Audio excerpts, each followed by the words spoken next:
The interview with a number of colleagues the other day, but I heard,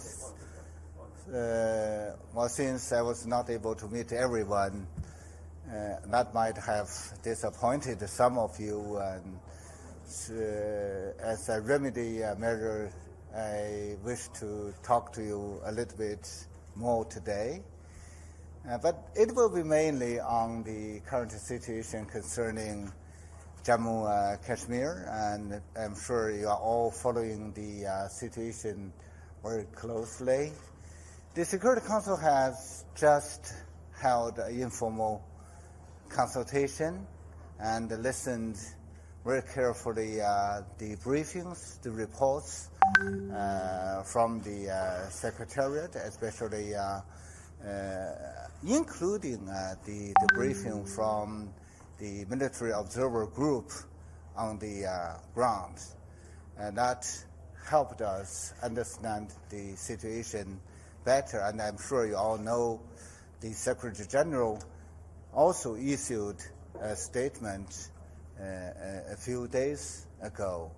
And judging from what I have heard from the discussions of the Security Council, members have expressed their serious concern concerning the current situation in Jammu Kashmir.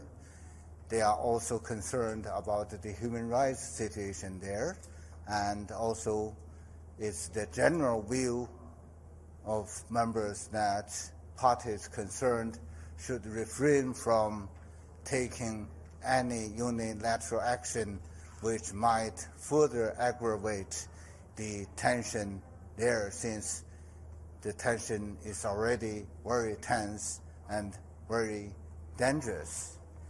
As for China, I'm sure you have all noted the remarks made by our State Councilor and Foreign Minister Wang Yi during his meetings with the Pakistani Foreign Minister and also the Indian Foreign Minister. China holds the view that the issue of the Jammu Kashmir is an issue left from history between India and Pakistan. According to relevant Security Council resolutions, the status of Kashmir is undecided and is internationally recognized dispute. The Kashmir issue should be resolved properly through peaceful means in accordance with the UN Charter, the relevant Security Council resolutions, and bilateral agreements. This represents the international community's consensus. It's obvious that the constitutional amendment by India has changed the status quo in Kashmir, causing tensions in the region. And so, is that a tension?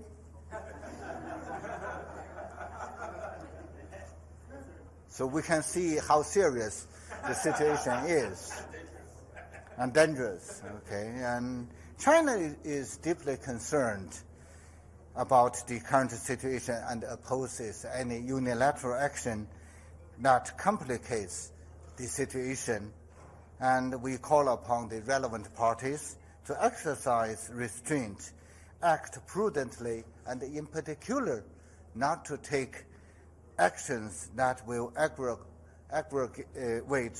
the tensions. What should be pointed out is that India's action has also challenged China's sovereign interests and violated bilateral agreement on maintaining peace and stability in the border area. And on that, China is also very much seriously concerned. And we wish to emphasize that such unilateral practice by India is not valid in relation to China and will not change China's exercise of sovereignty and effective administrative jurisdiction over the territory. And I also wish to point out that both India and Pakistan are China's friendly neighbors, and we are all major developing countries.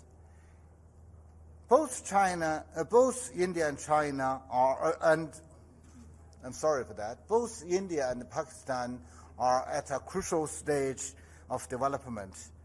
We call on the two sides to set a stall by development of their own and peace in South Asia, find a proper solution to their historical grievances, discard the zero-sum game mentality, avoid unilateral action, and settle disputes peacefully, and to maintain the peace and the security in that region collectively and jointly. That's what I wish to share with the colleagues from the media. I'm not in a position to answer more questions. I will do that in the coming days when we have a more convenient time. Thank you. Ambassador, just one question. One question.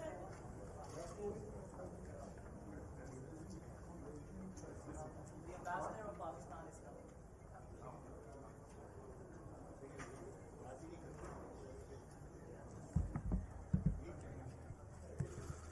Good afternoon, or is it good morning, everyone? Let me say on behalf of Pakistan, Pakistan welcomes this meeting of the UN Security Council to discuss the disputed state of Jammu and Kashmir. This meeting was called on the request of my country's foreign minister within 72 hours. He asked for this meeting in a letter that I communicated to the President of the Security Council, and as a consequence, we are grateful to China for also joining us in calling this meeting. Let me start by saying the voice of the Kashmiri people, the voice of people of occupied Kashmir has been heard today in the highest diplomatic forum of the world. They are not alone. Their voices have been heard, their plight, their hardship, their pain, their suffering, the occupation, and the consequences of that occupation has been heard in the UN Security Council today. The fact that this meeting took place is testimony to the fact that this is an internationally recognized dispute. There was an effort to stop this meeting from convening, and we are grateful to all 15 members of the UN Security Council for agreeing to having this meeting. This meeting has reaffirmed the validity of UN Security Council resolutions on the state, the occupied state of Jammu and Kashmir. As far as my country is concerned, we stand ready for a peaceful settlement of the dispute of Jammu and Kashmir. I think today this meeting nullifies India's claim that Jammu and Kashmir is an internal matter for India. Today, the whole world is discussing the occupied state and the situation there. As the Chinese ambassador emphasized, the human rights situation in Jammu and Kashmir, and it is an abysmal human rights situation with violations carried out with impunity by India.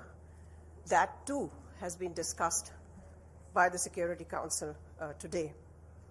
This, let me say, I've been on the telephone to my foreign minister, and he has conveyed that this is the first step that Pakistan, on Pakistan's request, that we have taken on behalf of the people of Jammu and Kashmir. This is the first and not the last step. It will not end here. It will only end when justice is done to the people of Jammu and Kashmir. In conclusion, I only want to say what I started with. The people of Jammu and Kashmir may be locked up. Their voices may not be heard in their own homes and in their own land, but their voices were heard today at the United Nations, and their voices will always be heard because Pakistan will always stand by them, extending full diplomatic and political support. We are grateful to the members of the Security Council for taking up this issue. This is the first time in over 50 years that this issue has been deliberated upon by the Security Council. I thank you all.